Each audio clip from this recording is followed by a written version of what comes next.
toast to my fellow novice baker. Welcome to my channel, Cake My Day by Lucy.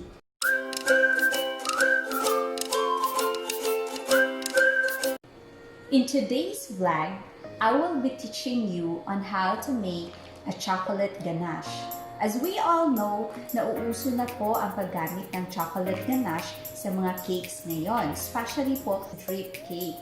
So basically, let's talk about first what is a ganache. Okay, so ang ganache, it is a French term. It is a glaze, icing sauce, or a filling for any pastries.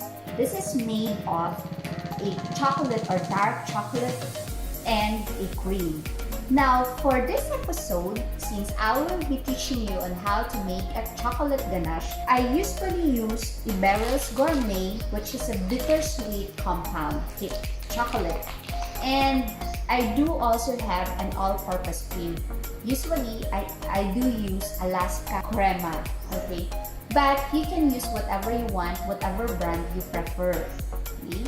Of course, we have to make sure as to what is the measurement of the chocolate and the cream that will be used for the ganache. Okay? So, magdedepende na po how thick you want the ganache is, depending on how much cream you put into the chocolate. Okay? So, as a preparation, okay, we need to cut into cubes or in a small slices ang chocolate. Okay? So, what I do have here is 125 grams of chocolate. It's a bittersweet chocolate compound.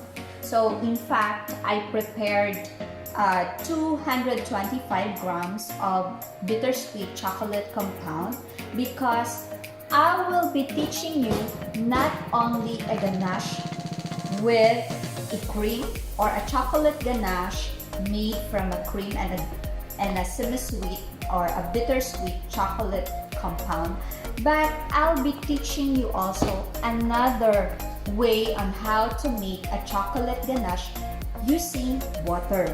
Yes, gamit po ang tubig. Alright, are you ready? Let's start!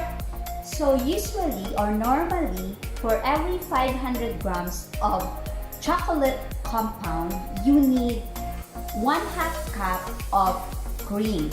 Okay?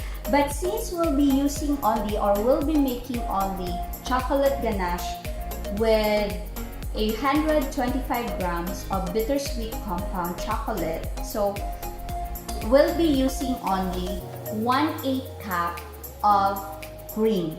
Alright, so we'll pour the cream on our chocolate, and then we are going to put it in a microwave oven for around 5 seconds with a temperature of medium.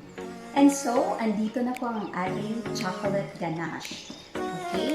Fresh from the microwave oven. So, what we need, kasi nag-melt na po yung chocolate. Okay? It's so soft.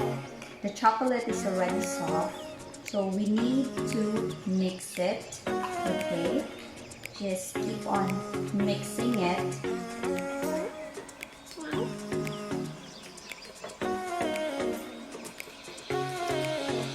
And please be careful po, kasi po, when you just get it from the microwave oven, the bowl is still very hot, so you need to use a hot holder or whatever protective equipment that is necessary just to protect your hands from the heat. Alright?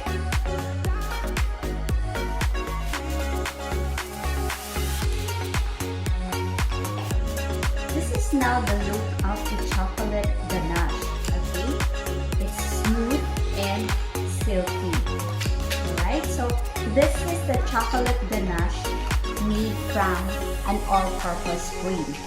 Now I'll be teaching you also how to make a chocolate ganache using water instead of all-purpose cream. Okay, so kasi po meron pong iba, lalo na at saka hindi nila na check if they have all the available ingredients at home. Then nagbe-bake sila during the night time, and so there's no more available stores where they could buy an all-purpose cream because usually stores closes, especially nowadays kasi nasa pandemic tayo, they closes earlier. This one, another 125 grams of bittersweet chocolate compound, and we'll be adding water into this chocolate. Alright? So, magtatanong how much water po are we gonna add for this? Alright? So, we need the same amount of water, which is 1/8 cup of water. Since we do not have an exactly 1/8 cup, I'm just using a 1/4 cup, and I just fill the cup half of it. Alright, okay, now let's pour the water into the chocolate. Now let's place this bittersweet chocolate compound in a microwave oven at a medium temperature for 5 seconds. Right? So, andito na po ang ating chocolate ganache using water fresh from the microwave oven. And the same thing that we are going to do, we have to mix it thoroughly.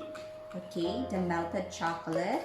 Okay, until we are able to reach the silky and smooth chocolate ganache.